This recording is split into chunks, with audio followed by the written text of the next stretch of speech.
O eternal and almighty God, from whom all power and wisdom come, we are assembled here before thee to frame such laws as may tend to the welfare and prosperity of our province. Grant, O merciful God, we pray thee, that we may desire only that which is in accordance with thy will, that we may seek it with wisdom, know it with certainty, and accomplish it perfectly, for the glory and honor of thy name, and for the welfare of all our people. Amen. We acknowledge we are gathered on Treaty 1 territory, and that Manitoba is located on the treaty territories and ancestral lands of the Anishinaabe, Anishinaabe, Dakota Oiete, Dene Sulene, and Neothoric nations. We acknowledge Manitoba is located on the homeland of the Red River Métis. We acknowledge northern Manitoba includes lands that were and are the ancestral lands of the Inuit. We respect the spirit and intent of treaties and treaty making and remain committed to working in partnership with First Nations, Inuit, and Métis people in the spirit of truth, reconciliation, and collaboration. Please be seated. The Honourable Member for Waverley on a point of order. Thank you, Honourable Speaker. I want to raise a point of order regarding Bill 233, Municipal Assessments Amendments Act. This bill is in violation of Rules 66 and 67(2) of the Rules of the Legislature. And Rule 66 and 67(2) states, any vote, resolution, address, or bill introduced in the House for the appropriation of any part of the public revenue or of any tax or impost to any purpose whatsoever, or to impose any new or additional charge upon the public revenue or upon the people, or to release or compound any sum of money due to the Crown, or to grant any property of the Crown, or to authorize any loan or any charge upon the credit of His Majesty in right of the province, shall be recommended to the House by a message from the Lieutenant Governor before it is considered by the House. And Rule 67(2) states, no member who is not a minister of the Crown shall move any amendment to a bill or to estimates that increases any expenditure or varies a tax or a rate of tax, or provides an exemption or increases an exemption from a tax or a proposed tax, but a member who is not a minister of the Crown may move an amendment to a bill that decreases an expenditure or that removes or reduces an exemption from a tax or a proposed tax. So after analyzing this bill following distribution, we understand that this bill varies the tax bill authorized by government by approximately $250,000 in the initial estimates, and could correspondingly increase taxes on residents and businesses for that amount. It is not in order for a member who is not a minister of the Crown to move a motion or bill that increases taxes on residents or businesses in our province, and as such, it is out of order and should not be debated or voted on in this Assembly. Before recognizing any other member to speak on the point of order, I would remind all members to keep their comments very relevant to the point of order. The Honourable Member for Roblin. Thank you, Honourable Speaker. I know the NDP is very anxious about any bill that might reduce their ability to tax, but this bill was vetted by Leg Council, who are able and capable and qualified lawyers who are employed by the nonpartisan Legislative Assembly of Manitoba to draft legislation on behalf of all members of this House. I have before proposed bills that were deemed to be, quote, money bills, and I was not able to proceed with them. This bill was not flagged by Leg Council as a money bill. As such, I believe there is no point of order.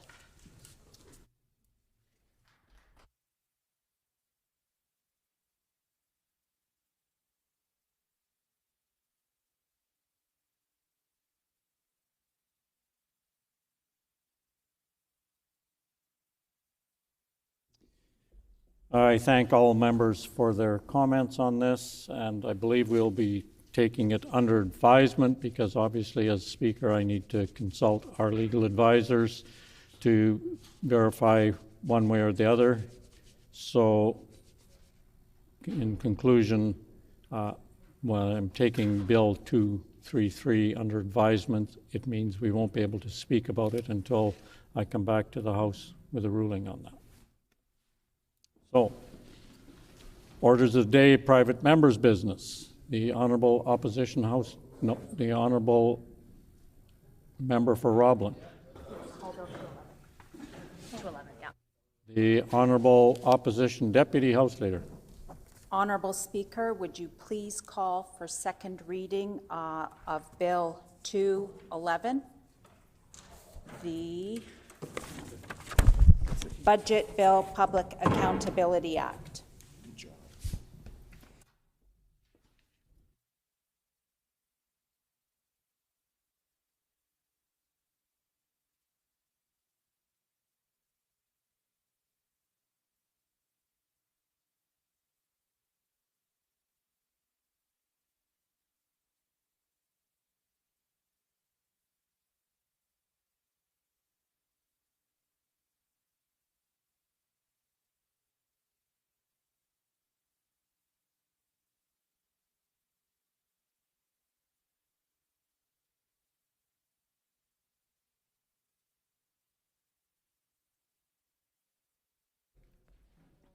So it has been announced that we will now resume debate on Bill number 211, and it presently stands in the name of the Honourable Minister for Environment and Climate Change.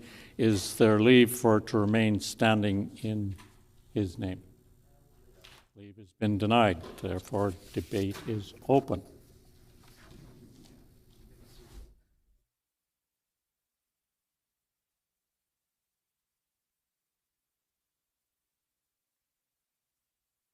Order, please. So the bill is no longer standing in the name of the Honourable Minister for Environment and Climate Change. Therefore, the debate is open. The Honourable Minister of Municipal and Northern Affairs.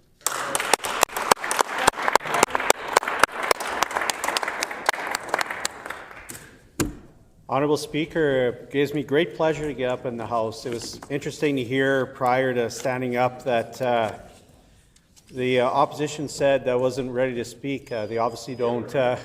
They don't know me very well.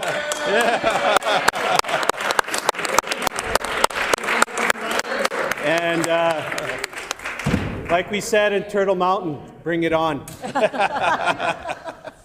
Our government's a listening government. One of the proudest moments that I had in the time in between sessions was standing with the Minister of Finance in Brandon. Spent quite a bit of time in there meeting with folks from across Westman, from the educational sector, from the business sector, from chambers of commerce, from friendship centers, talking about what we can do for Manitobans with this upcoming budget. And one of the greatest things that we have is as a government is being able to be face-to-face with the constituents. And, you know, I can't tell you how many times I've heard in my own travels across this great province, how many times I've heard, finally, we get to see our government and get to talk to them about the issues that matter to us. Hearing things like, I don't know what the opposition's talking about, but that's not for me. You know, we talk a lot about education in here sometimes, and it gets me thinking back to when I was a young student. Well, we're talking about the budget. Education is one of the pillars of our province, where major expenditures are made for the future and well-being of one Manitoba. And I think back to when I was a kid, and I would, I was in elementary school, and I get to take out my Crayola box and get to choose how I'm going to color my page. Unfortunately, where I grew up, when I grew up, I didn't have the big 64 colors with the sharpener and things like that. And, when I choose to color, I make choices that basically color this province and make things great. Our opposition used to use black, gray, and MAGA red. That's their choice to color this province. And we choose to color all the colors of the rainbow because we think diversity is beautiful. And Bill 211 talks that we're not consulting the public. The diversity of opinions that we hear when we go to places like Gimli, Brandon, the North, we get to hear what's affecting them. I just came back from quite a tour up north, talking about finally someone showed up with some money for recreation in this province. It seems like we asked for this and you just kind of show up with money. What's going on? It's because we care about people all over this province. We don't ignore them. And I can't wait to go to the PAW when they open their rubberized track. I can't wait to go to Flin Flon when they open their pool. I know the MLA for Thompson would be excited to have us all up there when we open up that beautiful pool that we've created and built for them. And the more that we work together, the more that we listen, the more that we show up for people, not just in this chamber, because sometimes showing up for people means going to their communities. I remember going to Deloraine not that long ago, beginning of January, where we're standing on the tarmac of the Deloraine-Winchester Regional Airport, soon-to-be regional airport, and say, man, I can't believe you're showing up with dollars to boost this regional project. And that's what Bill Evans says. We're not talking to people, we're not listening to people. I just talk about how projects like this happen. Reeve shows up to my constituency office, says, I'm coming to you because my MLA is MIA. So he takes an hour drive to Brandon to actually meet with someone who can make a difference. Tells me about this great project. I said, you know what, I'm going to come down to Deloraine, put the coffee on, I'll be there early in the morning, and then you take me down the tarmac and show me what this is all about. And then we go there and I say, hey, you're coming up for AMM next week or in 2 weeks. Why don't you sit down with the team in M&R and talk about your issues? They come in, presentation. Then my department works with the community of Deloraine to get things done. And that's how good governance acts. It meets people where they are at. It says, we trust you, government, because we have seen that you've shown up for us. The bill that they're proposing here actually reveals how they work in the shadows, how they send emails after they've been kicked out of office to say, can we get this done? Did this get done? That's how they engage with the public. What we do is we take a drive to Gimli and we say, you want a rec center? You want to have recreational investments? Where I go to the MLA for Lakeside's constituency in Stonewall and Rockwood, play a round of golf with the mayor, and talk about the issues. That's what showing up is. That's what consultation is. It's not working in the shadows by emails from Alberta or North Dakota or somewhere from the megasphere. It's showing up to the people and saying, Mexico. Let's have lunch. Mexico. Let's have lunch in your restaurant, in your community. Order, please.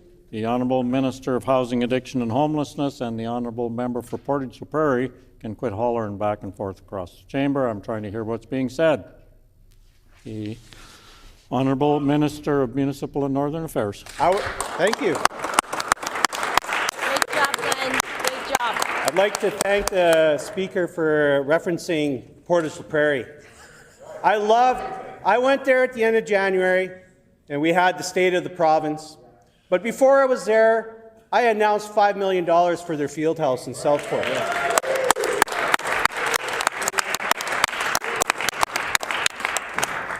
You know, the Reeve, Mayor Knox, the CEO of Southport said, this is a community need, this is what we need. You know, they worked with our department, they say, we need recreational activities for the people in Portage la Prairie. I can guarantee you it wasn't Brian Pallister who brought that up. And when we consult with people, when we talk to the families that are going to benefit from these investments, that's what consultation is. And proud to stand with the Minister of Finance, who went across this province multiple times, online, in person, to hear, even from opposition MLAs at these budget consultations, about what we need as a province. I can't think of anything better than what we just went through prior to this amazing budget we are going to present to Manitobans. That's going to be our offer to them. Not just an offer prior to elections. C'est un investissement dans notre futur. Un Manitoba. On représente tout le monde. La diversité de cette province, et c'est comme les couleurs de ce boîte de Crayola. 64 couleurs. We just don't grab the black and the brown and color dark, scary stories and sprinkle in a little MAGA red. On va investir dans tout le Manitoba. Si tu vis dans le Nord, si tu vis dans les entrelacs de Saint-Laurent, si vous travaillez dans Piney, si vous travaillez à Notre-Dame-de-Lourdes, si vous travaillez à Saint-Lazare, we will come to you. We will visit you. That's what consultation looks like. We will budget with you in mind, not us in mind. That's what they did. And we are building a future. Manitoba is the place to be. We are a beacon of hope for communities who have been marginalized by those MAGA wannabes. We are here.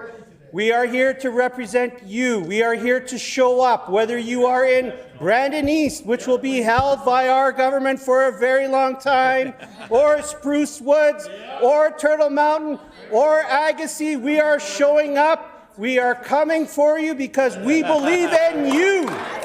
We believe in Manitoba. On croit dans un Manitoba uni. On croit dans un Manitoba qui représente le Nord, le Sud, l'Est, West, from Churchill to every other community. We love you. We are showing up for you, and you can count on us.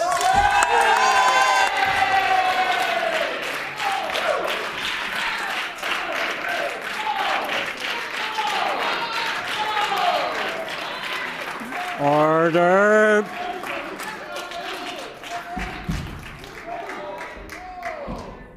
Order.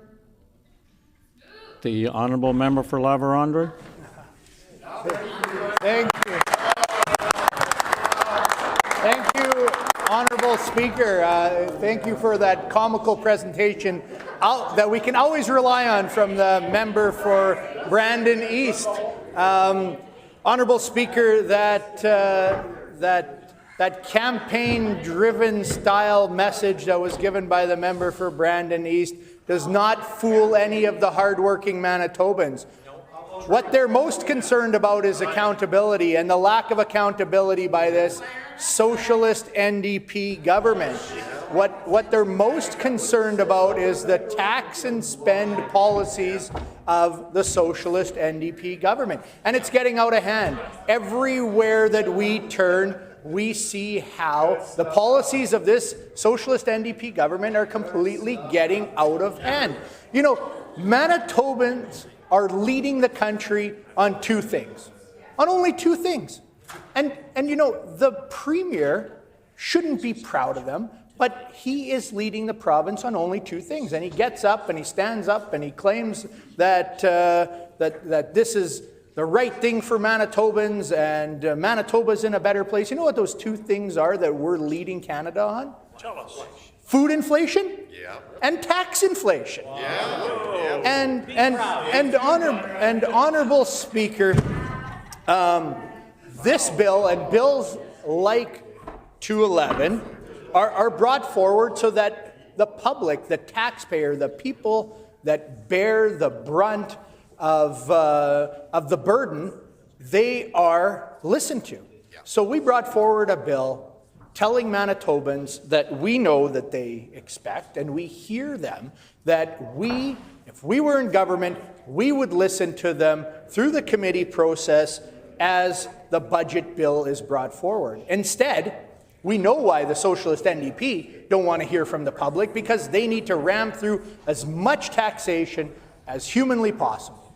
And the Premier gets up and he says, yeah, you know, it's great that we're leading the country in tax inflation and food inflation. We've got property tax rates that are up over 40% in the last 2 years in communities across our province, at the same time that people are finding it less and less affordable to fulfill their daily obligations. And that's concerning for us, Honourable Speaker, and that should be concerning for all Manitobans. You know, I'm starting to get really frustrated with the lack of economic understanding of this government, and it's hard for me, for someone that has a finance and economics background, because the basic economic theories this government isn't abiding by. You know, one of them is the Keynesian economic theory that had come into effect during the Great Depression. And it's one that me, as a fundamental conservative, free market supporter, I can agree on some of it. You know, it's basic public finance that we've adopted for now decades since. It's been the guiding economic theory, you know, for the past 80 years now.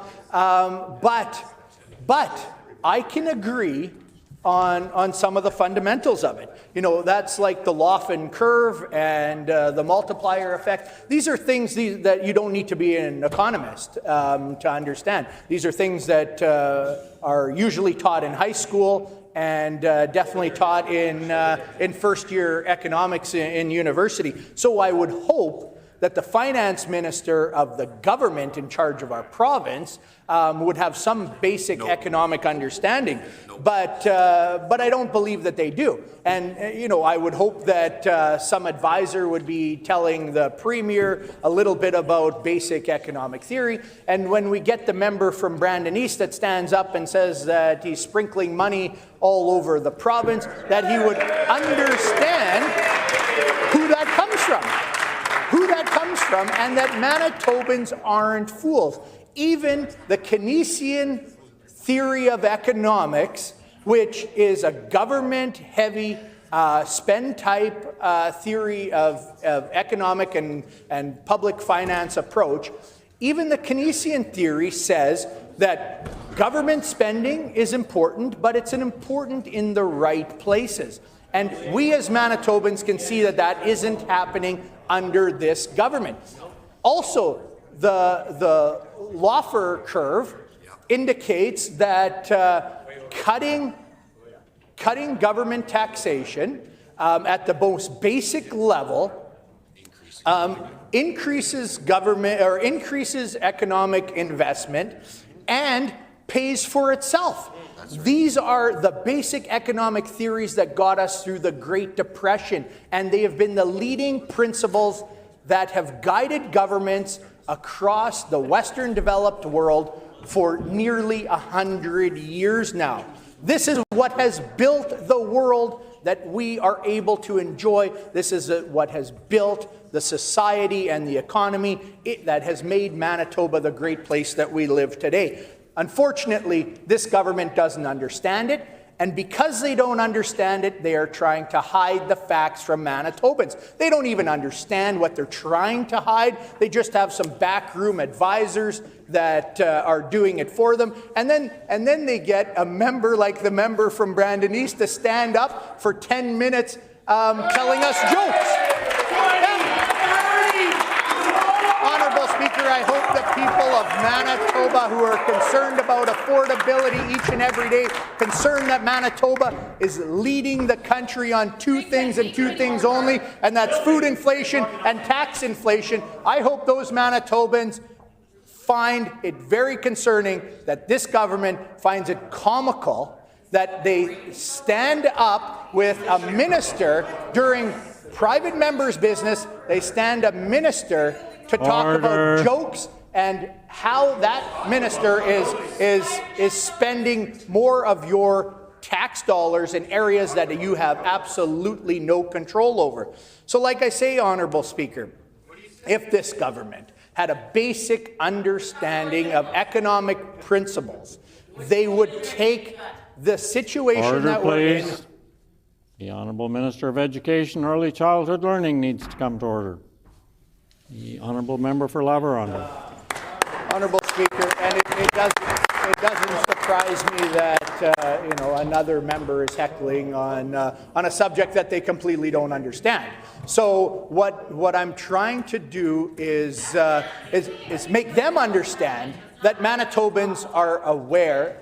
Order, please. Honourable Minister of Education, Early Childhood Learning needs to come to order.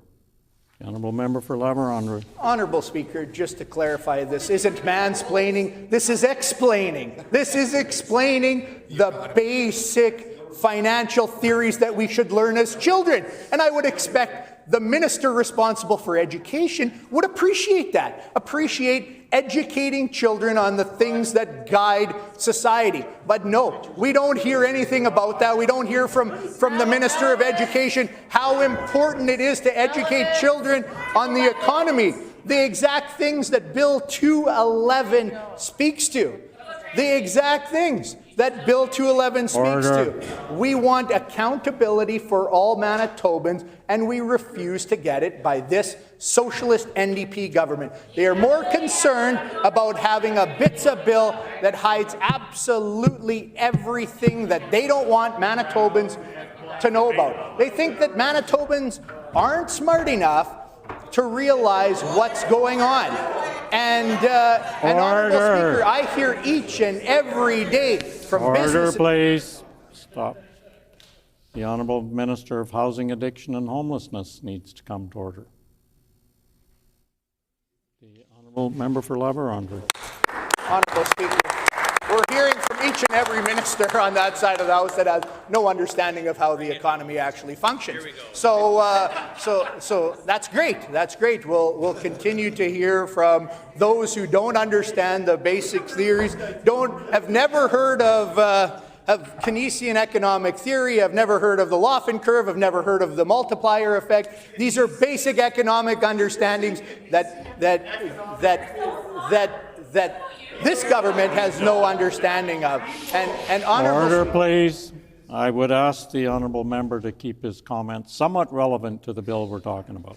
The Honourable Member for Laveronda. Honourable Speaker, since my time is about to expire, I'll end off by saying I am listening to Manitobans across our province who are deeply concerned about the economic position that this socialist NDP government has put us into. Thank you, Honourable Speaker.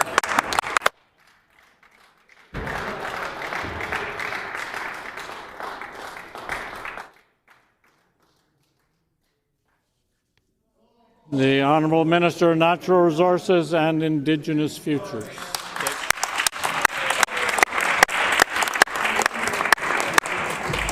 Thank you, Honourable Speaker. And I must, it begs the question, do members even know what they want? They talk about accountability, yet they criticize when a minister stands up and talks about accountability.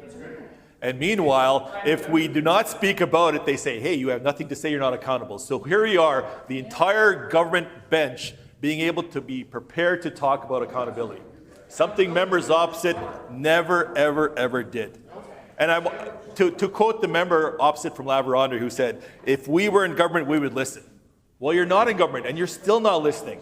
So why don't you listen each and every day, no matter what your title may be, no matter where you may be. And that's the difference between us and them, is we're a listening government. We're listening across all of Manitoba to all Manitobans. So when we talk about Bill 211 and using the word accountability, that's imperative to us. That's the basis for what we believe in. So as Minister of Municipal Northern Relations talked about being able to get out there and talk to Manitobans where they are. And that's a priority for us, to be able to go out to the community, to the restaurant, to the gas station, to the farm field, and the back of a truck, to have that conversation of where they are and what those needs are. For us, that's important. And we want to be able to listen to Manitobans across all spectrums, across the entirety of the province. Not just tunnel vision, not just in the silo of their constituencies or their little pockets that they want to think that that's their base. We want to talk to all Manitobans across the entire province. And we did that, and we continue to do that. We don't just do that at budget time. We don't just do that at election time. We do that each and every day, which is something good government does, a listening government does.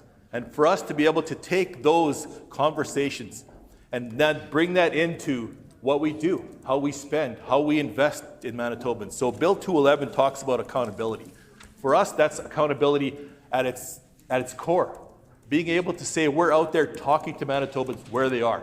We're accountable to Manitobans. And Manitobans will hold us to account. They'll hold us to account each and every day. They'll hold us to account at election time, just like they'll hold members opposite account at election time. And clearly, at the last election, the accountability factor resonated with Manitobans. And that's why they put the PCs to the opposition benches.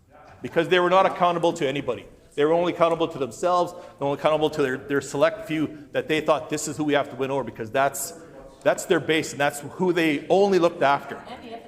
For us to be able to have the conversation across all Manitobans is imperative. And across all constituencies, across every corner of the province, we're having those conversations about what does accountability mean for you? How can we help? How can we invest? And that's truly what accountability is, being able to do that. So when members opposite talk about being accountable, so when we go out, we do budget with the best finance minister in the country, being able to get out there and have those conversations about accountability.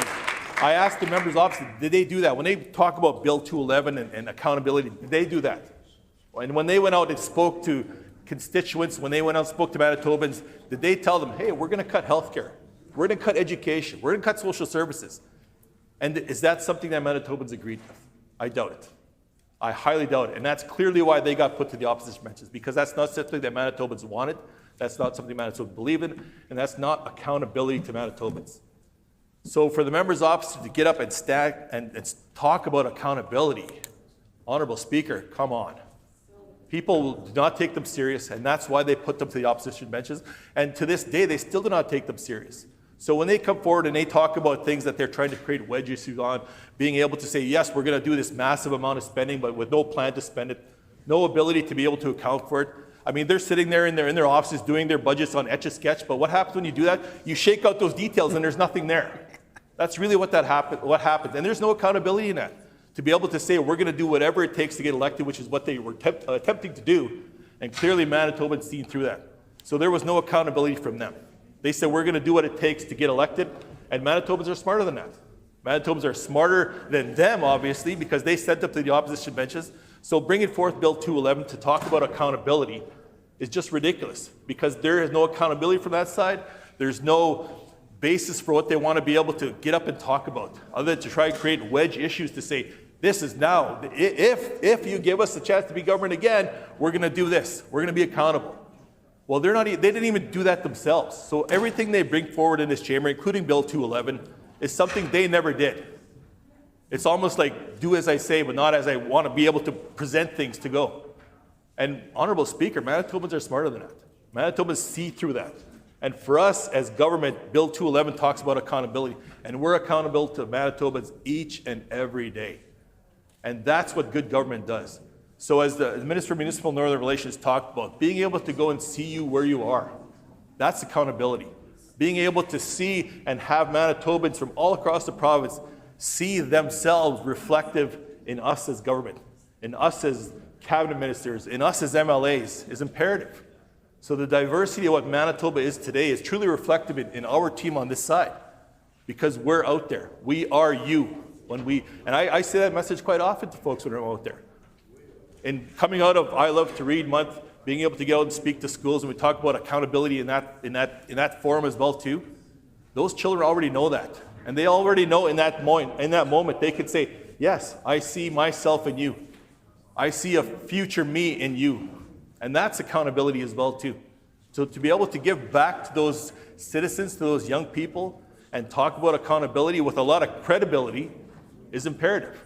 And members opposite can't do that. They can't go and talk about healthcare, education, and funding social services and talk about accountability with any type of credibility whatsoever, because they have zero. They have none. And you see it on display each and every day, not only here in the chamber, but just out there in the province as well too. So for what they get up and talk about when they talk about accountability, bringing forth budget bill accountability, we live it. We're acting it each and every day, and we're showing Manitobans the accountability that we have to them, which is where that needs to reside. That accountability for us as government is with and is to Manitobans in general. And for us, we do that every day. So as we stand up and we go through the proceedings of the House, we go through question periods, we build debates such as Bill 211, and talk about accountability and talk about giving back and supports for communities and hearing and listening to their voices, we do it. We live it. We are doing that right now. We're not here trying to create division like members opposite, which is what they're doing each and every day. So they talk about accountability. Being accountable to Manitobans is not trying to create division, which is what they're doing, which is what they stand up and speak to each and every day. So if they want to talk about accountability, in this case, budget bill accountability in Bill 211, then let's do that. Let's have the open conversation as to how, if and when you ever form government again, and when you were in government, how were you accountable? What did you do? What did you do specifically at election time? We could go through the list of their empty promises that they had with no ability to pay for any of those things. No accountability is going to go back to Manitobans. They were just going to say, we're going to do whatever it takes to form government and trust us. Honourable Speaker, nobody trusted them. Nobody trusted them to be accountable. So for them to bring forth Bill 211 and say, now be accountable. Now let's hold somebody else to account when they themselves did not want to be held to account. They did not have an expectation of being accountable to Manitobans whatsoever. In fact, Honourable Speaker, they just said, trust us. Trust behind the scenes what's going on. We're going to invest. You know, if you vote for me, I'll be accountable. Well, no. Let's live it each and every day. So for the member for Laverandery to stand up and say, if we were government, we would listen. Why didn't he stand up and say, I'm listening today? Because clearly if he was listening today, he would not hear the lack of accountability that Manitobans are hearing from our government. We're accountable each and every day. Members opposite still are not accountable to this day. But yet they'll get up and talk about somebody else being accountable, but not themselves. So for us, when we get out there and with, again, the best finance minister in the country, being able to get into those conversations at town halls, at the restaurant, at the gas station, at the mall, at the grocery store, and engaging with Manitobans, they really need to feel that sense of engagement, that sense of accountability, that sense of yes, something that I'm telling to you as government is being reflective in what you do, in how you invest. And for me and for us, that's accountability. That's accountability in knowing that those Manitobans can see their voices reflective in us, see their faces reflected in us, and see their needs and desires reflected in us.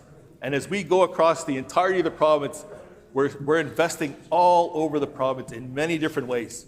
Something members opposite did not do whatsoever. They had targeted things that they wanted to do to try and hit their base, hit their constituencies. And for us, it's about investing across all of Manitoba. And that's true accountability. So when we talk about sharing information back and forth and being able to disclose and being able to see the reflection of the voice of Manitobans in how we spend as government and how we invest in government, Honourable Speaker, that's true accountability. So for them to bring forth Bill 211 and talk about accountability, they have no leg to stand on. For us as government, we're accountable to Manitobans each and every single day. Absolutely. The honourable member for Portage-La Prairie.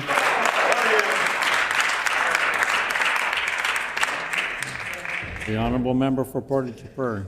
Thank you so much. What it looks like from this NDP government across the way is they think this is about two different games. A game of hide and seek and a game of tax and spend at the people of the province of Manitoba's expense. This bill responds to the NDP avoiding their legislation in front of a standing committee of legislature to hear from the public by attaching schedules to entire bills to the annual budget implementation and tax statutes. BITSA and other budget-related bills traditionally do not go to standing committee and are only referred to committee of the whole, with no opportunity for Manitobans to speak. How can that be fair to Manitobans? That is nothing more than hiding, and it's nothing more than tax and spend. This means that the NDP or any future government can avoid public scrutiny. Why are you avoiding public scrutiny? Why do you not want to hear from the public? The NDP, by circumventing the public committee stage, can then guarantee passage of their controversial legislation under the rules that require BITSA to be passed by the end of sitting of the legislature. This is just wrong, Manitobans. This does not give you an opportunity to speak on this issue.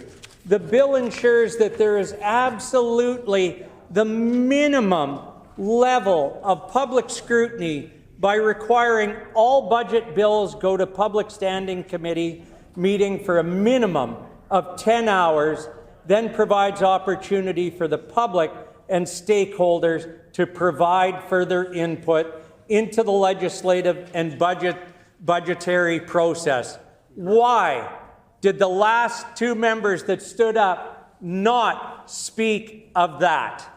The public deserves an opportunity to present and make representation on all legislation, including any measures the NDP choose to paperclip, to hide behind their budget at the last minute. The Public Budget Accountability Bill will help hold governments and the NDP accountable to Manitobans for spending of taxpayers' dollars and all legislative changes undertaken in the budget bill each year.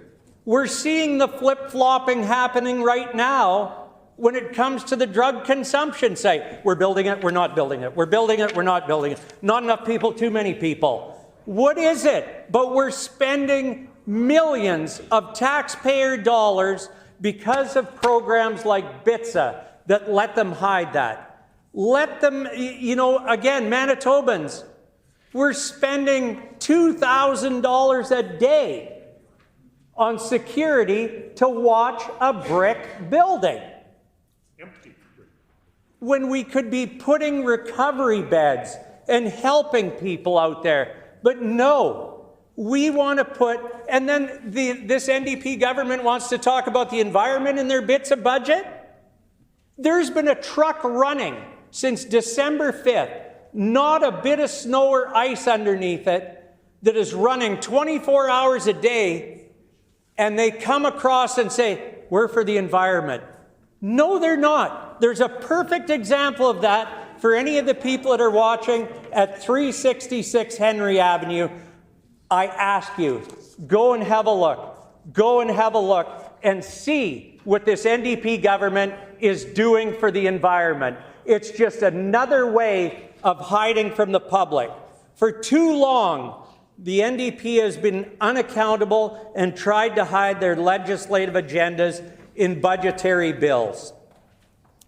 Once this legislation passes, the public will get to have their say on the record before any legislative measures can be passed through a budget bill. This will disincentivize to the NDP to append non-budgetary items. The bill will add a minimum of 10 hours for public consultation. We've heard from other committees as well, too, of why this will not work. We talk about things of, have any of these announcements that were talked about today, have they even seen Treasury Board?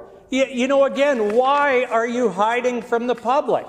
We look at different things that are being said out there, the feedback. The NDP are raising taxes and ramming through an omnibus bill full of measures they didn't campaign on, from doubling the vote subsidy for the benefit of their own party to hiking property taxes by $148 million, raising hydro rates.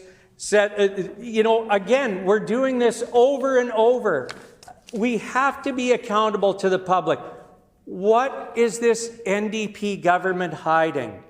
Why do they not want the public of Manitoba to have an opportunity to speak on this? I don't understand. We've heard it loud and clear. We go to committee meetings. We were there again last night. People oppose and people come for these things. So why? Why is this bill being hidden? Why is it being taken away from Manitobans? The first thing that I hear out there is, what's being hidden? What is being hidden in this bill that we don't know about? And again, it's not fair to Manitobans that we would do anything like that. There are laws that need to be properly and individually introduced so that Manitobans can fully understand the cost to their families and businesses. Again, we've seen this when it comes to the raising of the education property tax. We're hearing it day in and day out.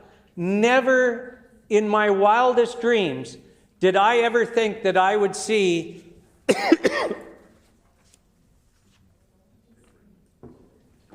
never in my wildest dreams did I ever think that we would see double-digit tax increases to education in my community of Portage-La Prairie. I met with the school board in Portage-La Prairie, and I said, shouldn't we be looking at putting forward to this government again? Because you know what? This is about kids. This is about education. And what have we done in Portage-La Prairie for new schools? Nothing. What have they done for portable classrooms? Nothing. They talk about a field house in Portage-La Prairie, but $5 million on a $15 million project. Where's the rest coming from? Where is it? I asked the minister where that comes from. So again, all this stuff that is coming through that we're hearing about regarding this BITSA bill, why are we hiding? Why are you hiding from Manitobans? We've seen there's opportunities that everybody should have to be able to speak. They should have their voices heard. When it comes to things like budget and what they're spending, they can't afford. They can't afford any more of these NDP increases. They've seen it at the grocery store, 30% increase to ground beef. We talk about everything there from fruit to vegetables to meat. We see people that are scrambling. We see retired people out there that are trying to stay in their homes, but they can't because of these hidden taxes that are coming out. The hide and seek that is going on with this NDP government. Why would you hide from the people of Manitoba? We're representing people from all across Manitoba, yet you want to hide this bill so people don't have the opportunity to speak about it, be heard about it, or be able to voice their opinions on it. Why would a government do that when we are supposed to be there to represent all the people, not just some of the people? Thank you so much, Honourable Speaker. The Honourable Member for Tuxedo.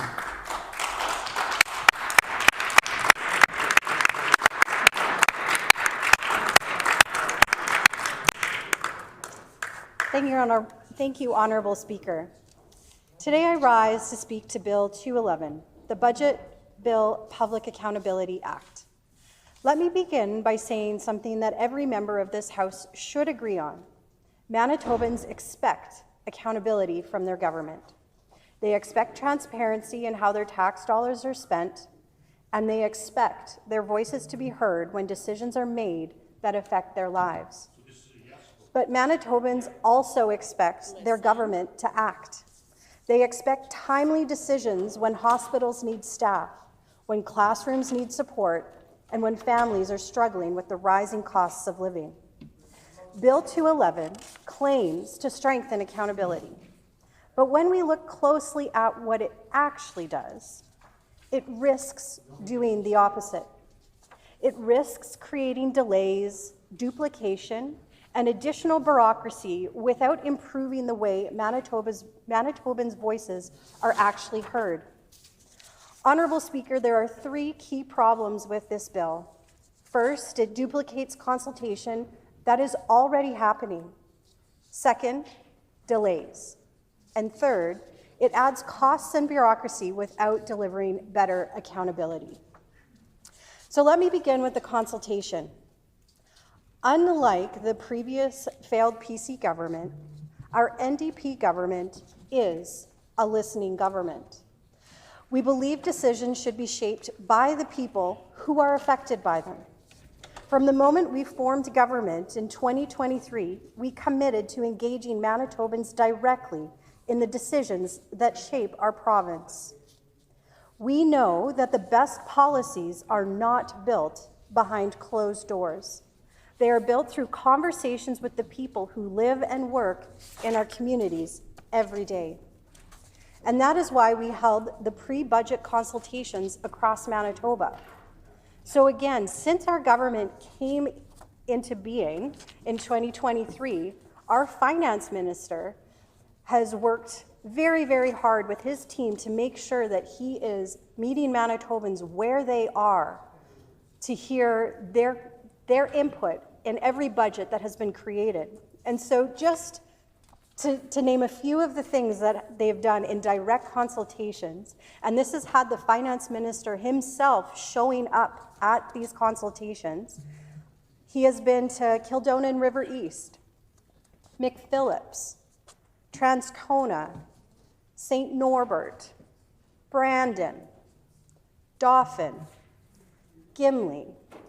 And this is not a fully inclusive list. I know there have perhaps been more, but also not only has our minister gone to communities to listen to folks and to consult with them, but we've also created more accessible options as well. So those communities, people could go even if they weren't from that community, but even there have been online, phone-in, virtual town halls. And I know myself, I even helped host one of them, and there have been multiple of those over the years. And one of the things I noticed this year at the Winnipeg in-person consultation was the number of people that got up to speak at the microphone also commented how much they appreciate our finance minister showing up personally, listening, and they spoke directly to actions that he and his team and our government as a whole have taken, specifically based on what they have provided at these consultations, as well as when they've reached out outside of these specific consultation times. So I'd just like to lift up and clarify the record that our finance minister and his team are doing amazing work in direct consultation with Manitobans, both in the city as well as outside of the city. We take very seriously being accessible to Manitobans and meeting them where they are, because we know their input is utterly essential for us to do good work for them. So yes, thousands of Manitobans have participated, and they've spoken about affordability, they've spoken about healthcare, and they've spoken about safety in their communities, and we listened. We also made it easier, well, as I said, for Manitobans to participate. This year, we've even added an online budget 2026 survey. And so this has even allowed people from across the province to share their priorities in another accessible way and convenient way. Honourable Speaker, these consultations were not symbolic, they were meaningful, and they helped shape the decisions that we are making in our upcoming budget 2026, which we're excited to share with everyone next week. And Honourable Speaker, we have taken a similar approach when it comes to public safety. After 7.5 years of cuts and inaction under the previous PC government, Manitobans saw crime rise and many communities felt less safe. And our government knew that addressing public safety requires collaboration. And so we brought community leaders, law enforcement, service organizations together for the Public Safety Summit. And at that summit, participants discussed shared priorities, explored ways to address the root causes of crime, because making communities safer requires more than slogans. It requires partnership, it requires prevention, and it requires support for those who want to turn their lives around. And so these conversations are helping guide the work our government is doing to create safer communities across Manitoba. So, Honourable Speaker, these examples demonstrate something important: real accountability. And real accountability happens before the budget is written.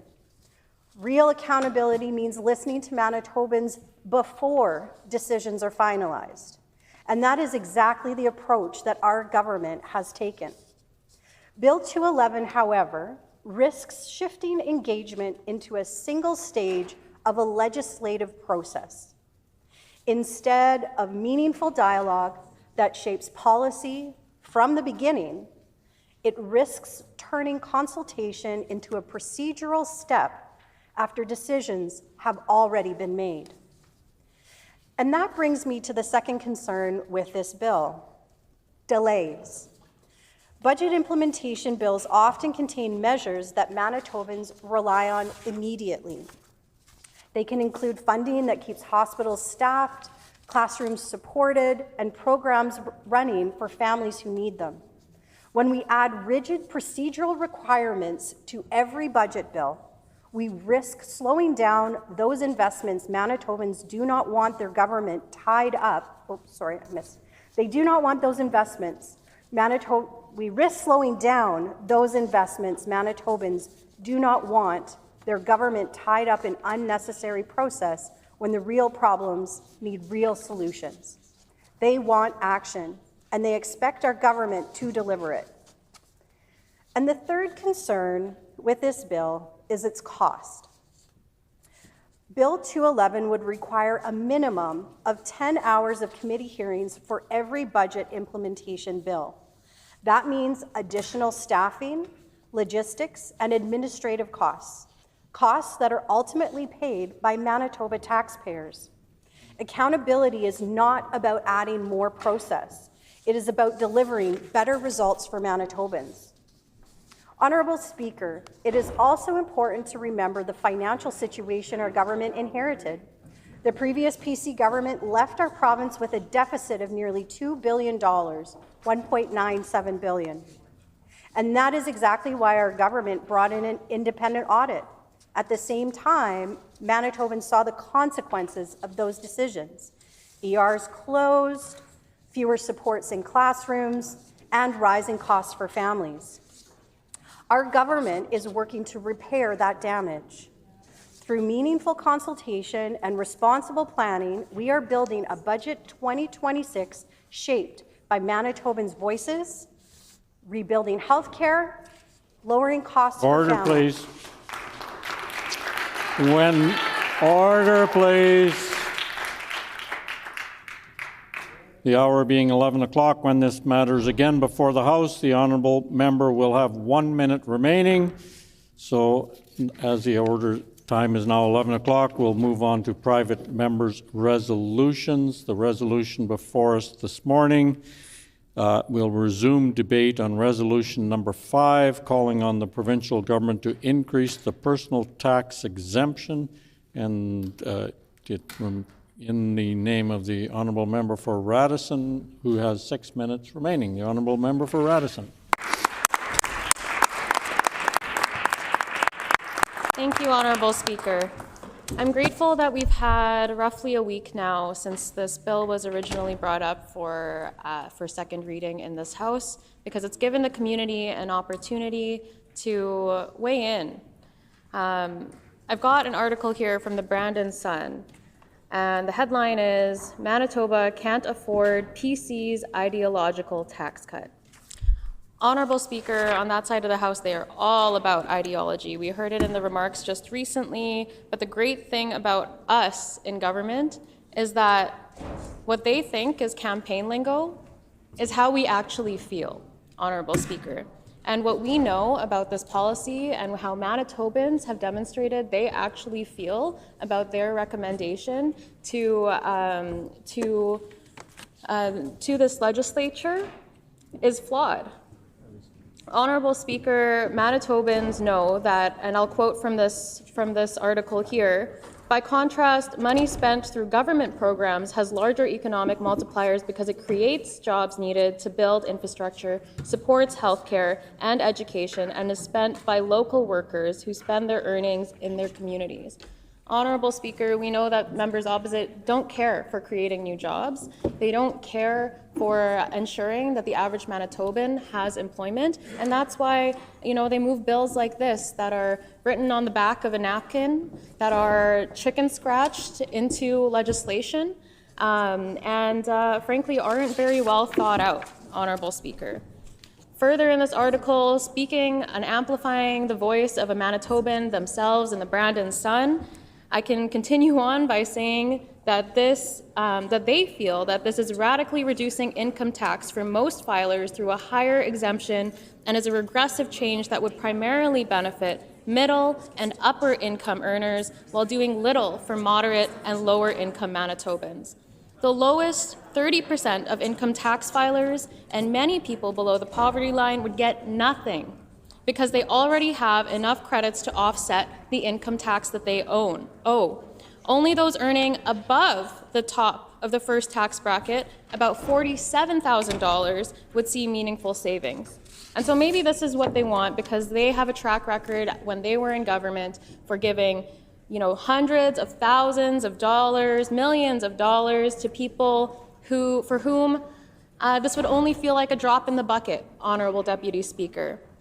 They have a track record, and I heard shame on the other side when I said that, because it's true. Shame on the previous government, because Honorable Deputy Speaker, they gave the biggest rebate in their education tax bribe prior to the last election to out-of-province millionaires and billionaires, one of whom is Galen Weston, whose net worth is $8.7 billion US dollars, Honorable Deputy Speaker. And amplifying the feelings and the remarks and the expertise of those in community, again, I will continue to read here. It appears that lessons have not been learned from the last time that the basic personal amount was dramatically increased. During their previous time in power, the Manitoba Conservatives raised the exemption from $10,145 to $15,000 in a single fiscal year, one of the largest tax cuts for the upper income Manitobans in recent history. Honorable Deputy Speaker, it's clear as day that members opposite don't care for actual legislation, that they clearly put things together quickly to get a bite for social media and for question period. And Honorable Speaker, on this side of the House, we're taking real action for affordability, with great news coming next week in our budget. But as for this bill and as for affordability, Honorable Speaker, Honorable Deputy Speaker, I want to continue to acknowledge the resolution brought forward by the member opposite raises the issue of affordability, but when we talk about affordability, when Manitobans talk about affordability, they're usually talking about very real costs that they face every single week. Families across the province are looking at their grocery bills, their rent, their fuel costs, and wondering how far their paycheck will stretch. Those pressures are real, and they are being shaped not only by local factors, but by broader global conditions, including international trade disruptions and tariffs imposed by the United States that affect supply chains and prices across North America. And so, Honorable Deputy Speaker, once again, this is not real policy. This is frankly just politics. This is an opportunity for the opposition to have a good soundbite for social media and an opportunity for them to advocate for their rich friends in the process of doing so. Honorable Speaker, one other positive example of what we've done as Manitoba's government is lower fuel costs upon taking government. We got rid of the carbon tax, of the gas tax that they never did, that they in fact decided to continue to support budget after budget when they had the chance to get rid of it. And yes, fuel prices are higher now because of international affairs and the international conflict that we're facing, though here we're about to introduce a budget 2026 next week, that'll introduce a number of incredible affordability measures that, frankly, they could never have dreamt up in their wildest dreams, Honourable Deputy Speaker. And so I'm grateful to put words on the record today because members opposite can't stand but heckle. I challenge them to put a few The thoughtful honourable remarks. member's time has expired. The honourable member for Borderlands. Honourable Speaker, it's a pleasure to rise this morning in support of this great bill. And frankly, I'm surprised that somewhat surprised that the NDP wouldn't support it and that they're talking it down. $3,000 in tax savings for Manitoba families. That's significant. That's what this PC team is championing today. Tax relief for those most vulnerable, those who are taxed the very hardest at the bottom of our income tax scale, and we believe that they're the ones that need support. And we've put forward this measure, and this NDP government refuses to support it. And I think at a time when we're talking about affordability, and as my colleague, the member for La Vérendrye, said in the previous hour, the tax inflation that Manitobans are experiencing in this province, as well as the food inflation, two metrics on which this NDP government is leading Manitoba across the entire country. Food inflation and tax inflation. It's more important now than ever that Manitobans receive tax relief, and they're not getting it.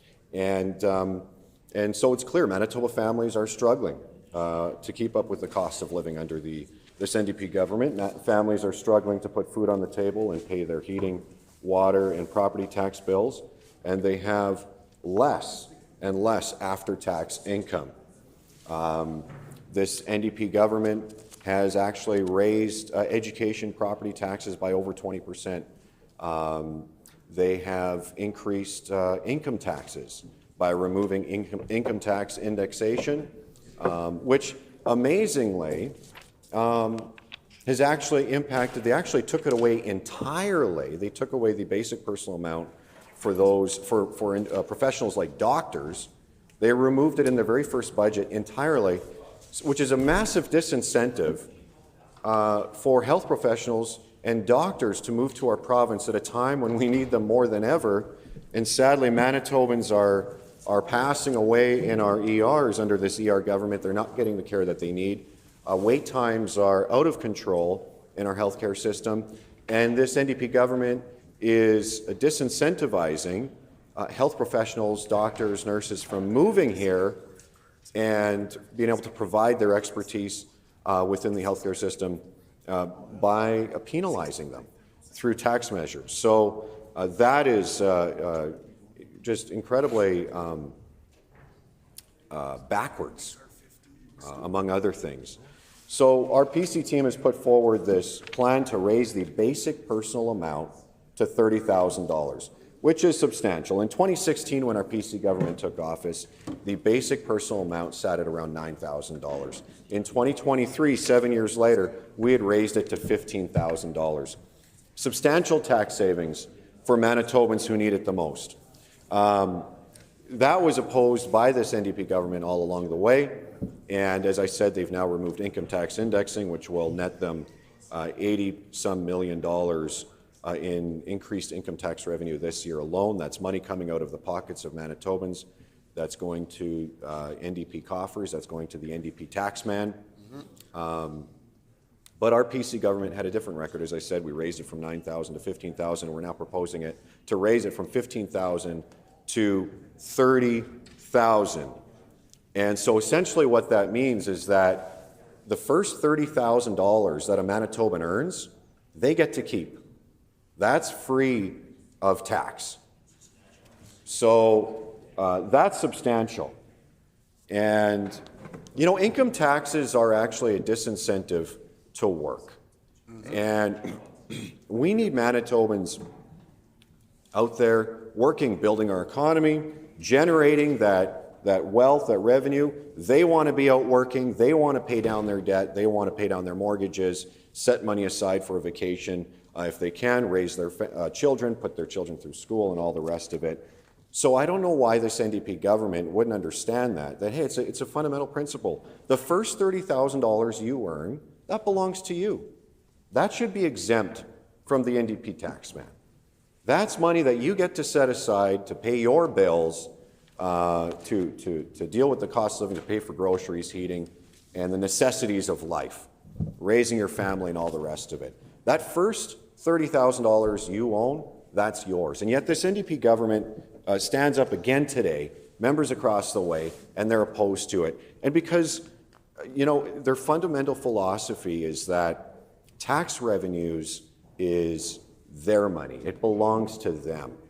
And our philosophy, and that seems to have touched a chord on the other side, but that's regrettable, because if that NDP minister who's chirping right now really cared, then why did she vote to raise taxes on Manitobans by over $400 million? That member, the member for Southdale, will have to explain to her constituents why they're paying more than ever for education property taxes, why they are paying more in income taxes, and why she opposes, along with her NDP colleagues, raising the basic personal exemption to $30,000, a move that would benefit those who are at the very bottom of the income tax scale, those who are most vulnerable.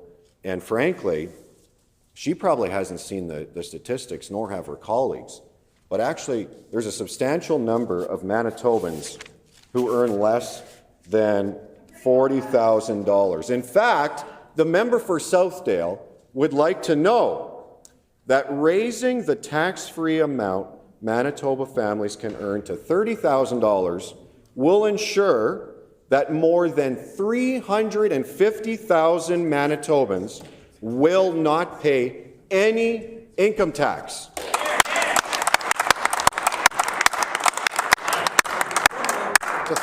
So what I'd like to say to for Manitobans living in the constituency of Southdale is, why does your MLA come into this chamber and oppose this tax measure? Why does your NDP government oppose this tax measure? Why do they oppose real income tax relief for hard-working Manitobans who get up early every morning and go to work, while they come in here and they stall and they delay and they spend your hard-earned money on their pet political projects and their pet political friends, and they come in here and they'll stall a measure like this. They'll oppose a common sense measure like this that would put $3,000 back into the pockets of hardworking Manitobans. We want to help more working Manitoba families. We're calling for the basic personal tax exemption to be increased to $30,000 annually, making it the highest in the country. Over 500,000 Manitobans are earning less than $40,000, according to the 2021 census. Think about that. 500,000 Manitobans. We're a province of 1.5 million people. 500,000 earn less than $40,000 a year. And that's what this tax measure is designed to address. This tax measure is designed is targeted at those 500,000 Manitobans who earn less than $40,000 a year, to allow them, as I said, to be able to pay for the necessities of life, to pay for their groceries, their home heating, the gas in their car to go to work every morning and everything else. And, again, it's unfortunate that the NDP opposed this. Of course, they're led by someone who was private schooled at a really wealthy private school. They're led by someone who's the son of professors. They're led by someone who's the son of professors. That entire caucus has spent their entire working lives at the public trough, feeding at the public trough. They don't know what it's like to work in the private sector. On my way to work this morning, I passed my dad. Order.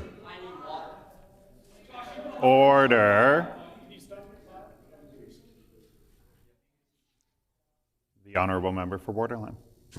On my way to work this morning up Highway 75, I was northbound. I passed my dad southbound. He had gotten up, as he usually does, 4 or 5 o'clock in the morning, and he had just delivered a load of scrap metal that he had collected. He's 68 years old. He delivered it to General Scrap in Winnipeg. That's my upbringing. That's the upbringing of so many on this side, blue-collar, business owners, farmers, people who know the realities of life, and we're standing up for everyday Manitobans because of it. Thank you.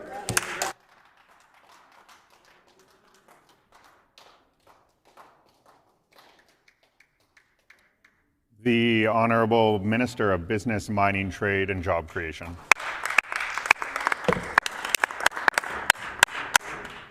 Thank you, Honourable Deputy Speaker. It's a pleasure to get the opportunity to rise in the House and speak towards a resolution.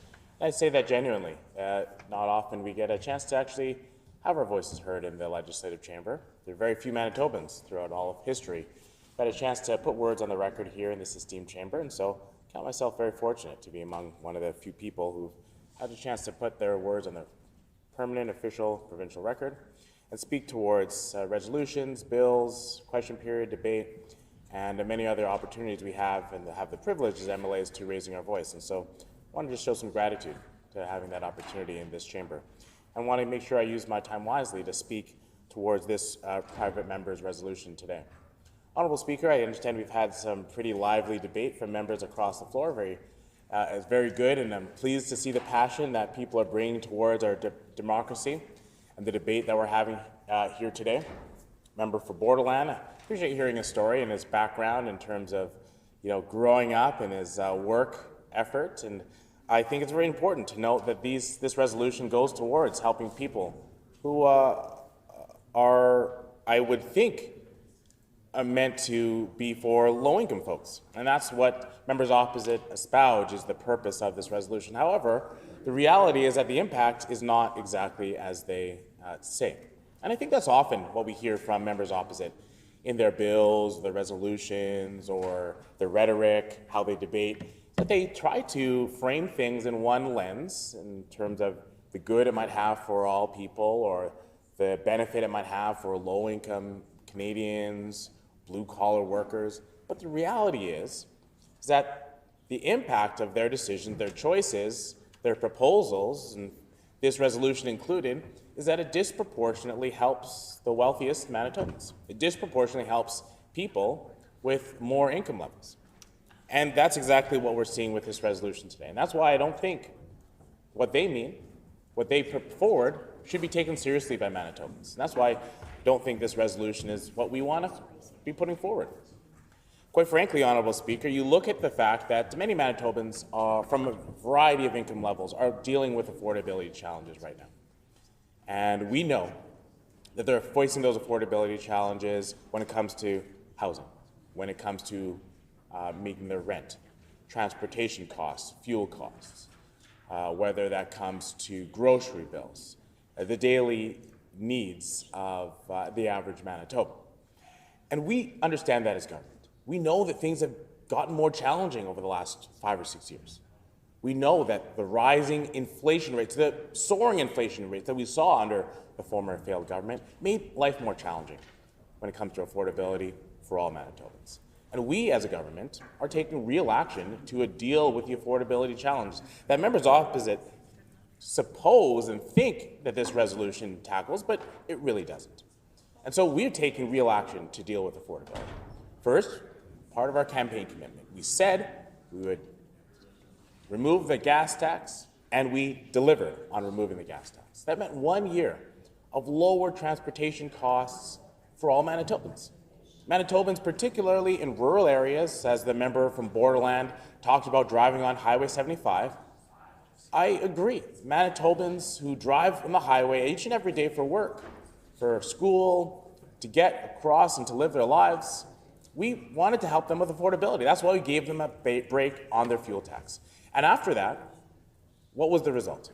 Lower fuel tax brought down the inflation rate in our province to the lowest inflation rate in the country, meant that Manitobans had lower grocery costs as well, and lower inflation rate meant that the federal government, the Bank of Canada, could look at and say, yeah, now it's time to lower interest rates as well. Lower interest rates meant that we also could have lower mortgage rates and lower cost of living for Manitobans and for Canadians. And that was part of our job to help make life more affordable. And once the 1 year ended, what do? We delivered on a permanent gas tax for Manitobans, 10% lower off. That means delivering on real affordability.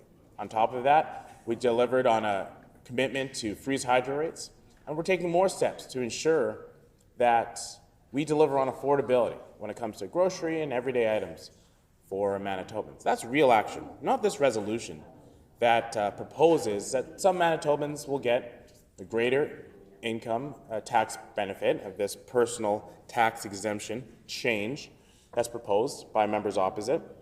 In fact, if you look at the actual numbers, if you are a low-income Manitoban, in fact, if you're a Manitoban who has no income, you're not going to see any benefit from this change.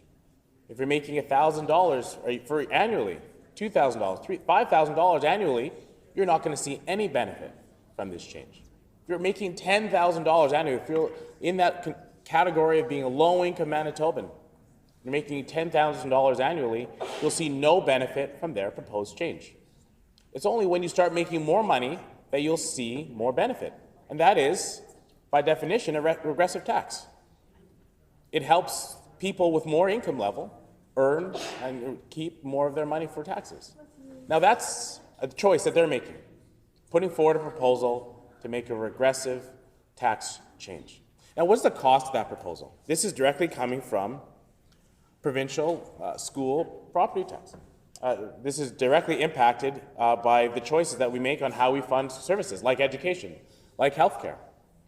And so members opposite ought to be very clear about the choice and the decision they're making to put forward this resolution and this proposal, what they claim is a campaign proposal, even though, you know, we're not in a campaign writ period yet. But we like to understand the choice that they're making. And the choice that they're making today is to put forward a resolution that would cost Manitoba governments hundreds of millions of dollars. Now, have they outlined where they're going to get that funding from? Are they going to make the decision to make this tax change uncosted without doing the math and without doing the homework? I heard members opposite earlier today talk about how they maybe have an accounting background or an economic background. But yet, they've chosen, even though they claim to have that background, to not actually do the math and figuring out how much this is going to cost. That is irresponsible governance. That's an irresponsible proposal. To bring forward something that will have a significant financial impact to our government without telling Manitobans, without being transparent about how much it's going to cost. And even if they did somehow come up with a back-of-the-napkin math, scribbled down on some piece of paper that they're going to hand to their leader to say in front of the media that this is going to cost maybe $1 billion. I don't know, they haven't figured it out yet. But once they do their homework and figure it out, it's going to cost maybe $1 billion, maybe around that ballpark. What are they going to do with that information? Are they going to say, we're going to take $1 billion out of your healthcare, Manitobans? Are they going to say, we're going to take $1 billion out of your education? Are they going to go back to the Brian Palliser playbook of firing nurses? Are they going to go back to the Heather Stephenson playbook of firing teachers? Is that their plan? They've got to be very clear about what they're actually talking about in this resolution. It's not just about the fact that they claim they want to reduce the tax burden for some Manitobans. It's, in fact, a choice that they're making to, A, have a regressive tax measure that gives more money to those folks who make more, to also make a choice to cut services in a real and meaningful, impactful way. And they haven't outlined where they're going to make those decisions and choices. Does it mean that potholes along our highways don't get repaired as quickly because they're going to cut from our transportation services? Does it mean that we no longer invest in economic activity that we do at the same level? And so I think these are very clear issues that we have with this resolution, very specific items that members opposite have no clear interest in explaining for Manitobans. Quite frankly, I think it's because this is only a half-baked plan. We've seen this pattern again and again with members opposite, both in their time as opposition now, which they'll stay there for many, many years, but also their time as a former failed government, where they put forward a half-baked plan and didn't explain it, didn't care to know the details of it. It's kind of there's a saying, you got to look before you leap. Well, they are not following that sentiment at all. They're leaping into a terrible idea, and I think they're going to have to live with the consequences. Sadly, for them, they're going to have to live with the consequences for many years as they languish on opposition benches. But the good thing is that Manitobans, we don't have to worry about living with their poor decision-making, poor proposals. The reason? We've got a Manitoba NDP government that has got your back, that is working to deliver real affordability for you each and every day. Grow our economy, support healthcare, make your life more affordable for all Manitobans. Thank you. The honourable member for Spruce Woods. Honourable Deputy Speaker, I am pleased to rise today to speak on the issue that goes right to the heart of affordability, fairness, and economic opportunity in our province. Raising the basic personal tax exemption to $30,000 at a time when Manitobans are facing increasing financial pressure, this is a measure whose time has come. Yesterday in the budget in Saskatchewan, they are moving their personal basic exemption up to $65,000. This will be a family of 4 will not have to pay taxes up to $65,000. Great idea, great province, very progressive. And working Manitobans, hard-working people, are doing everything right, yet still finding it harder to get ahead. So the question before us is simple. Are we doing enough to let Manitobans keep more of their earned money? Raising the personal tax exemption to $30,000 is one of the most direct and meaningful ways we can answer the question with action. The principle behind the proposal is straightforward. Before government collects income tax,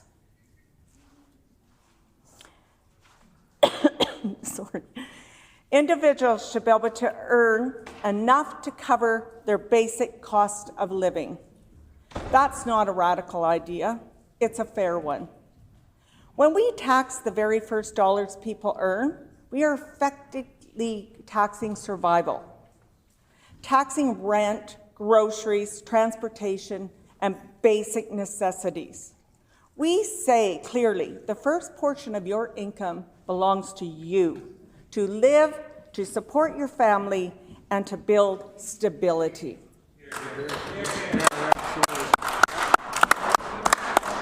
And that matters the most. Let's talk about what this means in real terms. For a single individual earning $30,000 or less, this change would mean paying no provincial income tax. Think about that. No provincial tax for the income they rely on to live. For families, it means more breathing room in the monthly budget. It could mean the ability to covering rising utility bills, to afford child care, to keep up with mortgage payments, or simply to put food on the table without constant stress. These are not luxuries. These are essentials. And for many Manitobans, even a few hundred or $1,000 a year makes a real tangible difference. This is good economic policy. They spend it right here at home. When Manitobans have more money in their pockets, they don't send it off to offshore accounts. They shop at local stores. They support small businesses. They invest in the communities. That increased spending circulates through our economy, supporting jobs, strengthening business, and generating economic activity across the province. In other words, this is not just the tax cut. It's an investment in Manitoba's economy. It is a way to stimulate growth from the ground up by empowering the very people who drive our local economies. There's also a workforce dimension to consider. We often talk in the House about labor shortages, about the need to attract and retain workers, especially in rural and northern communities. Well, affordability plays a major role in that. If we want people to live and work in Manitoba, we must ensure they can afford to do so. Raising the personal exemption sends a strong signal that Manitoba is a place where your work is valued, where your earnings go further, where you have a better chance to get ahead. This is particularly important for young people, graduates entering the workforce, apprenticeships building careers, and families deciding where to put down their roots. We want them to choose Manitoba. This policy helps make that case. Let's also speak about seniors. Many seniors in our province live on fixed incomes. They work hard their entire lives. They've contributed to our communities, raised families, built this province into what it is today. And now they are facing rising costs with limited ability to increase their income. By raising the personal exemption... I'll just remind the member that if we're reading off of devices, they just have to be outside of the camera shot. The honourable member for Spruce Woods. Sorry, I have to re-recognize you. The member for Spruce Woods. Now I know there will be questions raised about affordability from a fiscal standpoint. Can we afford to do this? And those are fair questions, but we must also ask different questions. Can Manitobans afford for us not to act? What is the cost of inaction? What is the cost when families fall behind? When people cut back on spending? When small businesses struggle because customers simply don't have enough money? When workers leave for jurisdictions where their earnings go further? These costs are real.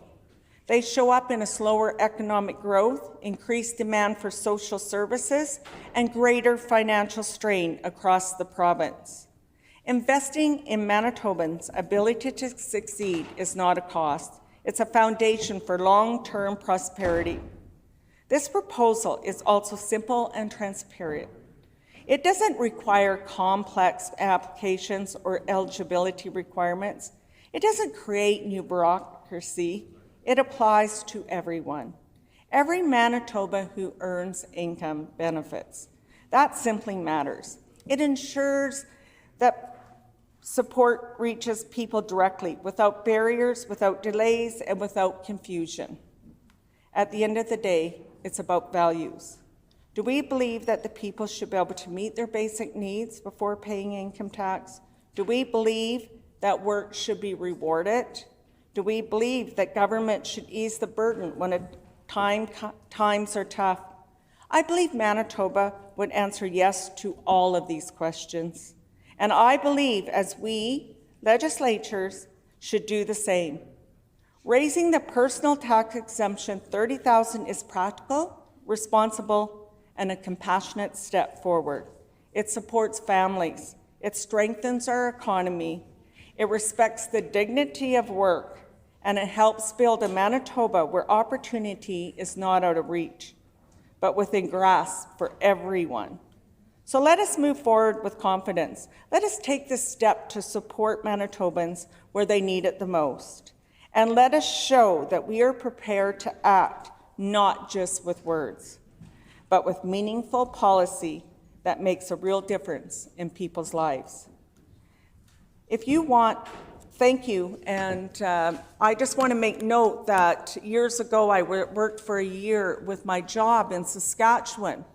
And when I was being transferred to Manitoba, they offered me a raise. And of course, Manitoba is my home province, and I had my house here still, and so I said, sure, I'll come back. Well, I got my first paycheck, And I said, I think you guys forgot about my raise. And they said, oh no, the Manitoba government took your raise.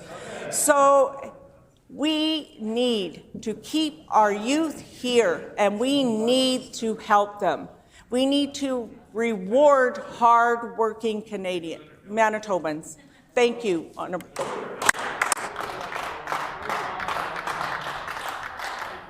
The Honourable Minister of Environment and Climate Change. Thank you.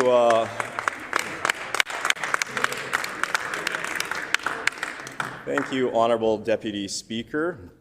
Always a pleasure to rise and discuss important issues. And today we're discussing affordability. And it is definitely on the top. It's on the top of a lot of Manitobans' minds. It's something that we often hear about when we're at the doorstep, or at the hockey rink, or at different gatherings. We're hearing people unsure about the future, and what that means is oftentimes that has to do with the geopolitical pressures that have been taking place around our world. Oftentimes it's related to some of the things that they're hearing about with trade, the trade wars, whether that's Trump or whatnot, something that members opposite supported and said they'd like to thank him for, but that's something. Also changes in terms of our climate. This past summer we went through a really terrible wildfire season, and it impacted a lot of Manitobans. We're going through a drought condition, and so that's also something that is impacting Manitobans. It impacts our agricultural producers, and it's something that we have to deal with. And I'm just really honored that Manitobans have given us this sacred responsibility to be the steady hand during uncertain times. But what we're seeing from members opposite, from the PC caucus with this resolution, is another back-of-the-napkin approach to a serious issue. Affordability is a serious issue. Making sure that Manitobans are able to have the necessities of life are incredibly important, and it's not something that we should make light of. But once again, they're not doing the math. I believe when they announced their this political ploy, someone asked whether what's the cost, and they had no answers. They had no answers at all. They hadn't even done the analysis, the homework, to see what does this cost, because there's always a cost-benefit analysis. We are all for ensuring that Manitobans have what they need, that we're making sure that that life is more affordable for Manitobans. I support that fully. I believe that Manitobans need to have to have a government that is putting affordability at the forefront, and that's exactly what they have. And so it's unfortunate that, in a time of uncertainty, in a time where there's trade wars, where we have Donald Trump that's pushing our economy, that is at a time when we just came through some wildfire seasons, heaven forbid that's something that transpires again, when we're facing drought that impacts our agricultural producers. Thank goodness we have a government that is the steady hand on the economy and is there for everyday Manitobans. One of the things that when I'm looking at something like this, whether we're talking about tax measures or other affordability measures, I always want to look at how does the different demographics play out. And, I'm all for folks that have done really well off in life. That's great. Congratulations. I appreciate their success, and that's all good. However, oftentimes those folks that make the most aren't in need of further help. They're doing well. That's great. I hope that they continue to have success in whatever different sector that they're in. And so that's all fine and good. But in this measure, it doesn't actually target who needs it the most. It doesn't actually go after those people that need the affordability measures the most. The person that is making millions of dollars, the person that is successful beyond their wildest dreams, the person that is, taking holidays in faraway places, maybe they own some fancy cars, maybe they live in a mansion, all of the whole bit. They are going to get the same measure, the same tax cut as the person that is scraping by, the single mom, the person that is trying to put food on the table for their kids, the person that is just trying to make ends meet, trying to make rent, trying to decide, do we pay for the rent, or do we go after, or are we able to put away a little bit of money to have some fun with kids? Like things like common everyday things. And that's unfortunate. Instead of going after and targeting, the folks that need it the most, they decide that, no, the millionaires should get the same amount. And I don't think that's right. I don't think that Manitobans, I actually don't think that most Manitobans, I know the member for Riding Mountains heckling me now saying one Manitoba, and absolutely, that's what one Manitoba is all about, is that we can come together. And those millionaires, those people that are doing the best off, don't need any further help. They're doing just fine, and that's great, and I hope that their success continues. So when we looked at the cost analysis of this, and I appreciate the folks that have done this analysis on this, and I know the member for La Vérendrye is now heckling because apparently he's an accountant, has that big accounting background, although he didn't do the homework on this bill. He didn't do the homework on this bill. He had no analysis of this, but apparently he didn't do his homework, so we're happy that other people did his homework. And what it is that this bill, or if this was to move forward as a tax measure, it would blow a $1.1 billion hole in the revenue. And that's something that needs to be thought through, that needs to be analyzed. Because at a time when we are going through various trade wars, when we're facing Trump and his all the implication that entails, I'm not sure that that's the time to take $1.1 billion out of healthcare. I'm not sure that's the time to take $1.1 billion out of education. I'm not sure that that's the time to stop investing in affordability measures that are targeted to the people that are most vulnerable. Because at some point, and I just heard the member for La Vérendrye say government waste, so I guess they figured that there's $1.1 billion that can just be found, I guess maybe in healthcare. I think that's what they were trying to do when they shut down. That's what they tried. What they were trying to do when they shut down those 3 emergency rooms in Winnipeg. And I guess that's what they were trying to do when they were, cutting education over the 7.5 years of their cold, callous government. And I think that that's unfortunate. In the analysis, it was also found that the lowest 30% of income earners don't actually pay income tax. And so rather than finding ways to, how do we target those? How do we target measures to actually help those folks that need it the most? They did the opposite. We'll just open it up so that the millionaire gets the same as the lowest income. And in that analysis, when they didn't do their homework, it was found that the top 10% would save $1,322, but the bottom 20% would save, on average, $37. That's not right. That's not right. And I know that they're saying like, oh, well, everyone should deserve this because one Manitoba. That's not the case. I don't think any Manitoban out there, whether you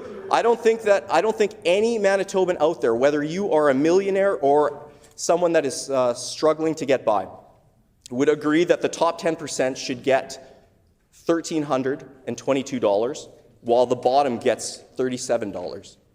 So I would recommend that the members opposite go back into the lab go back into under the rock that they crawled out of, and do some analysis, and pull out that abacus and start maybe counting on their fingers and figuring out what are some actual targeted measures that could help the folks that need it the most, those Manitobans that are struggling, and let's help them. Let's actually take measures that are going to help them, rather than helping the millionaires at the same level as those that need it the most. Thank you, Honourable Speaker. The Honourable Member for La Vérendrye. Thank you, Honourable Speaker, for the opportunity to speak to this great resolution, which increases the personal tax exemption for Manitobans to $30,000. These are real affordability measures that will make a difference, and it's a resolution. We're calling on the socialist NDP government. Order, please. I need to interrupt the member because he's already spoken to this.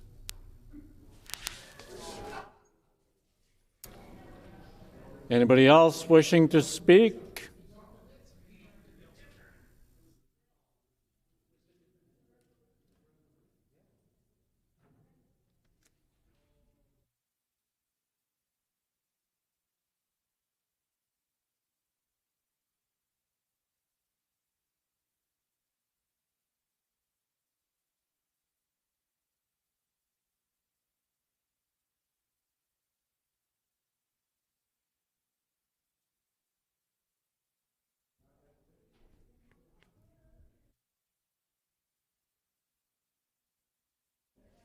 Just for clarification, the member spoke to it last Thursday.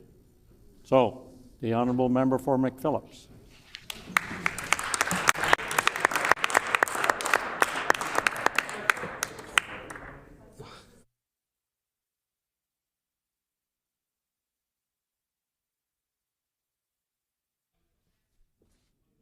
According to our speaking rotation, it is the time for a Tory member to speak, a PC member to speak. So the Honourable Member for Morton-Winkler. Yeah, good. 4 minutes. Good job, Gary. Way to be ready to go. Michael, good job. Tell us some truths. Thank you, Honourable Speaker. I'm happy to put a few words on the record. It's important for us to stand up for Manitobans. It's important for us to stand up for our community, our people. The reason we're here is to represent our constituencies and everybody across Manitoba. Not just where the NDP is just standing up for themselves, we're standing up for every Manitoban here, whatever their income is, especially those that are in low income brackets. I personally was a single mom and I had a very low income, and that tax money is the difference between doing things with my kids, being able to put them into hockey, being able to get them a laptop or a little computer that they could do their homework on. These are all important things. Never mind right now with the way the cost of living has just skyrocketed, and the NDP is just overtaxing Manitobans. We need to make sure we take care of our loved ones. We need to make sure we take care of those single moms who are struggling every day and have to line up at the food bank. Those are the people that will benefit from this change in tax bracket. It's not rocket science to figure that out. It's very easy to figure that out, that single mom or that low-income family where the dad works 2 jobs and has to go to work every day and is trying to make sure that he can make ends meet and put food on the table for his family.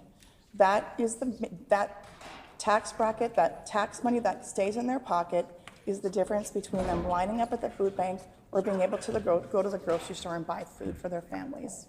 We need to make sure that we take into account who we're helping here. We're helping families that need it. We are experiencing unbelievable grocery prices right now. Everybody goes to the grocery store and can't believe the little bit that they get for their money. And we need to make sure we stand up and we do everything we can to help those families that need that extra tax money in their pockets.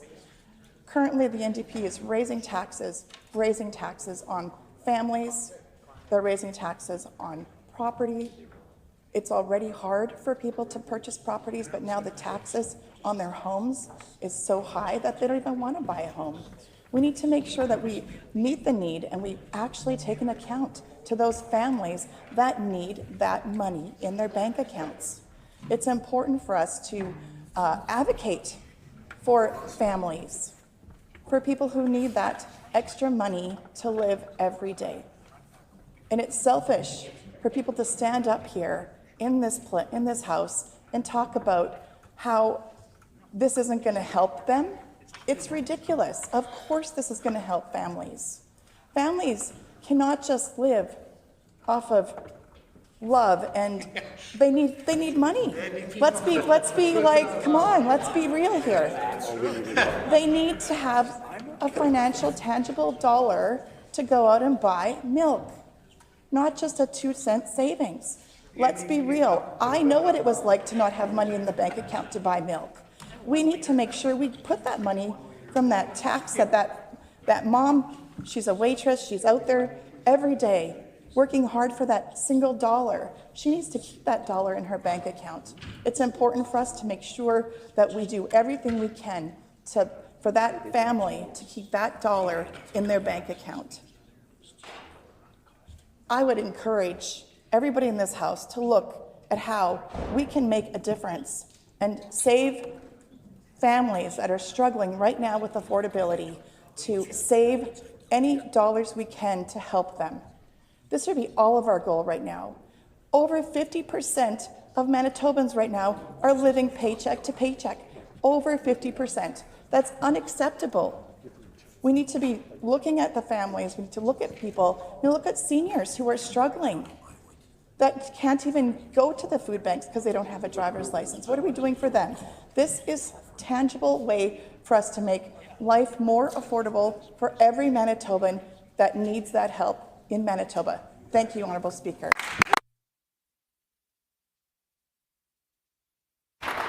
The Honourable Member for McPhillips.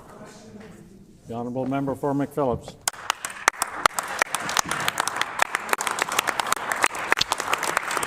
Thank you, Honourable Speaker. I know I have just a few minutes to put some words on the record, and it's, as always, an honour to rise. I know that we're going to have a vote here in a few minutes, so I do want to welcome everyone in the chamber here today to the Ledge. It's wonderful to have you back in the People's Building, and I'm glad you get to see a little bit of the debates that are taking place this morning. I do want to point out that the member for, what's North again? La Vérendrye. Got up and there was a little bit of heckling going back and forth, and he was talking about how he's got a background in accounting. He can't keep track of the number of times he's spoken to this bill. This is a guy we're going to trust with the finances of our province.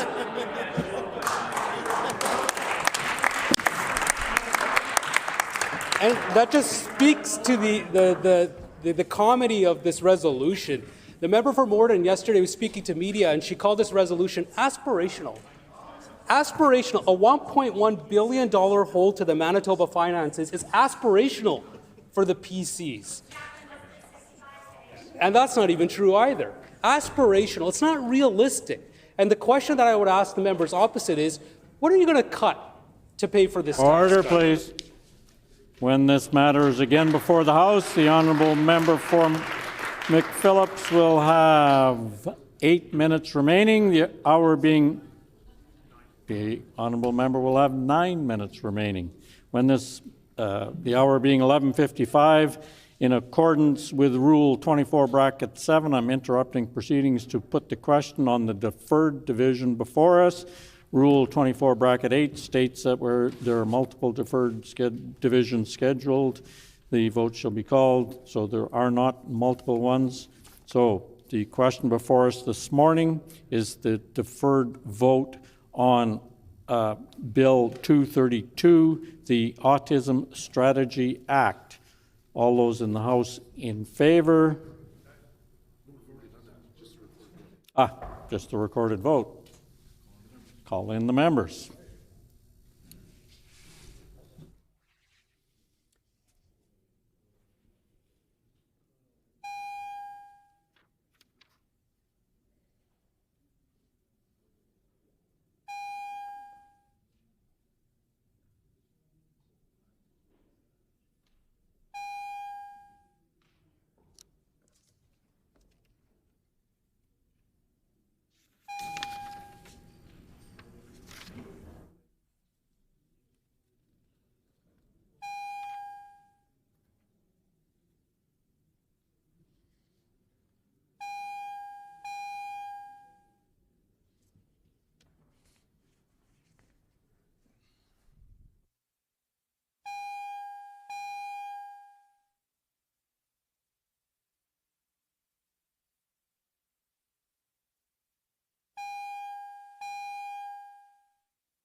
Question before us is the recorded vote on Bill 232, the Autism Strategy Act.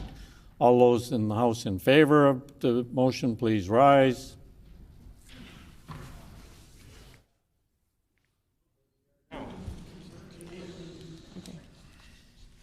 Honorable Mr. Weave. Honourable Mr. Weave. Honorable Minister Sala. Honourable Minister Sala. Honorable Mr. Costician. Honourable Mr. Costician. Honorable Ms. Smith. Honourable Ms. Smith. Mr. Khan. Mr. Khan. Mr. Johnson. Mr. Johnson. Mrs. Stone. Mrs. Stone. MLA Bariza. MLA Bariza. Mrs. Cook. Mrs. Cook. Mr. Narth. Mr. Narth. MLA Cross.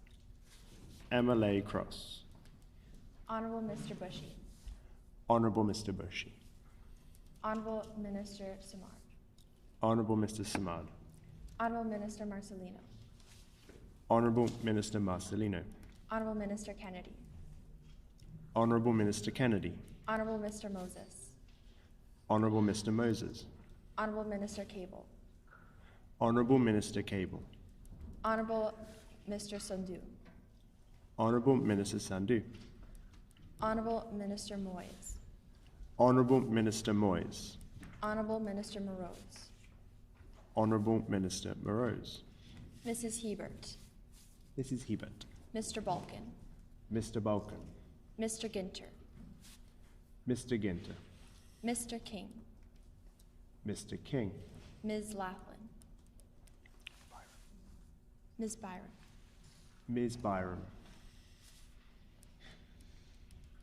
Mr. Nesbitt. Mr. Nesbitt. Mr. Owasco. Mr. Owasco. Mrs. Schott.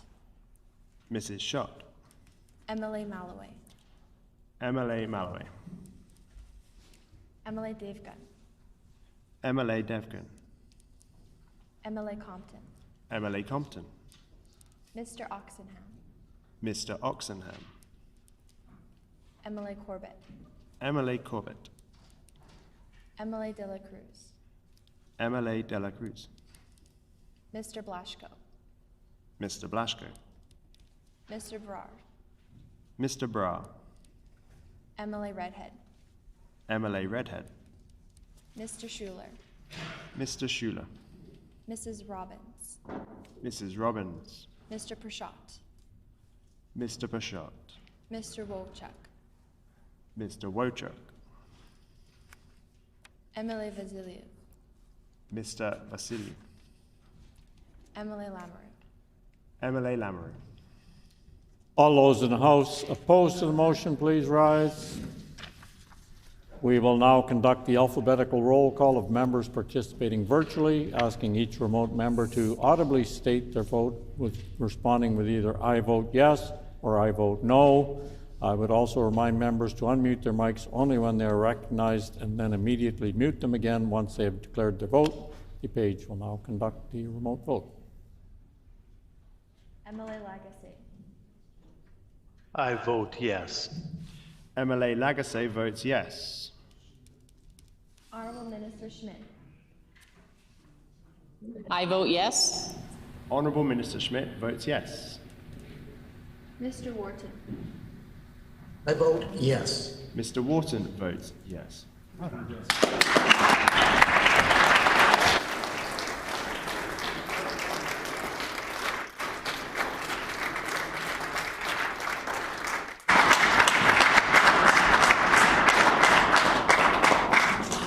Ayes 46, nays 0. The motion is accordingly passed, and the hour being past 12 o'clock, this House is recessed and stands recessed until 1:30 this afternoon.